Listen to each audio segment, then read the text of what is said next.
Sattvanurupa sarvasya Shraddha bhavati bharata Shraddha mayoyam purusho Yo yat shraddhassa eva saha.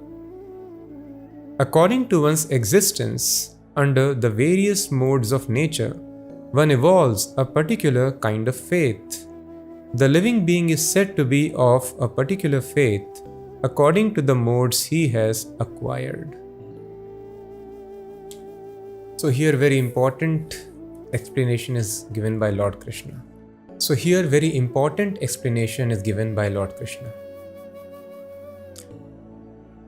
Every person is having some faith, Krishna is telling. Nobody is faithless. But the faith is as per the modes of nature living entity has acquired by one's association with goodness, passion or ignorance. So nobody is faithless.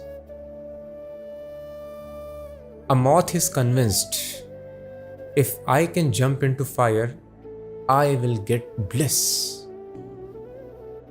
But the end result is death instead of bliss. But this is the faith of moth. This represents the faith in mode of passion and ignorance. Person thinks, sense gratification will make me very, very happy, materialist things. If I enjoy senses, my life would be blissful. And thus materialists work very, very hard with this faith that enjoying the senses, as we saw in previous previous chapter, Lord Krishna mentioned, if I can satisfy the senses till the time of devastation, that is the ultimate success of life.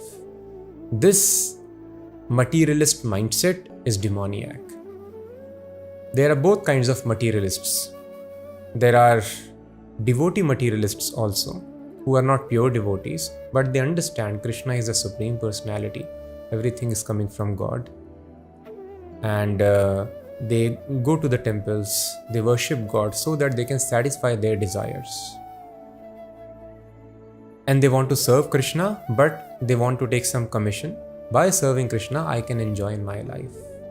But the other kind of demoniac people, so they just want to enjoy till the end of life. That is the perfection of their life. So this is also one faith which a person develops by mode of passion. Mode of ignorance, rabbit. Rabbit closes the eyes when tiger pounces upon it, and rabbit thinks, oh, tiger is gone. So rabbit has closed the eyes, tiger has not vanished. This is the faith of the people in mode of ignorance. So they want to take to some kind of escapism, either intoxication, sleep, or some entertainment to forget the miseries of life. And then there is Sattvic faith also. In Sattva Guna, person can see things as it is. What is this material world? And then they also have some faith. So in this way, nobody is faithless. But it is very important point to be noted, one's life should not be driven by one's whimsical faiths, because the faith is directed as per the modes of nature we have acquired.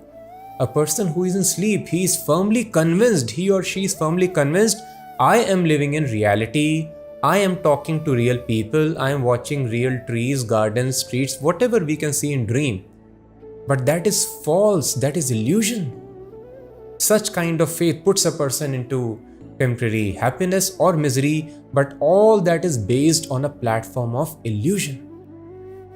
Mirage. Animals are chasing the mirage in the desert, convinced, oh, water is very near, I'll be satisfied if I drink it. But then this faith is faith in illusion, mode of ignorance. Why then are we giving so much importance to the faith as long as we are stuck on this material platform? I should understand, I should not give value to such faith. When I transcend the modes of nature, the material nature is not affecting me, then yes, then I can put faith on my faith. Otherwise, one should not put faith on one's faith, beliefs, the sensual perceptions. because they are the result of modes of nature. So we have to understand this point very, very carefully. Then we will not be confused in life. Because our mind sometimes will create confusion, will create such artificial faiths which lead us to disaster. As moth is led to disaster by jumping into fire, as materialists are bringing disaster upon themselves by thinking sense enjoyment means happiness. That is why the scriptures tell happiness and distress is all the same. They are on illusory platform in this world because we are not the body, we are spirit soul. So this another kind of faith which is false is created because of ahankar, a subtle energy which Lord Krishna has mentioned in Bhagavad Gita. Bhumi rapo nalo vayu kham mano buddhirevacha ahankar iti yamme. This ahankar, fine subtle energy, puts a false faith in us that I am this body. So satisfaction of body becomes the aim of life. So this is also false faith that I am this body. I will die with the death of body. This illusion is also created by the material nature. That is why human life is meant for liberation. Once we are liberated, then we can understand about God. That is why the Upanishads don't directly mention about God in many places. First effort is to take a person out of the clutches of material nature.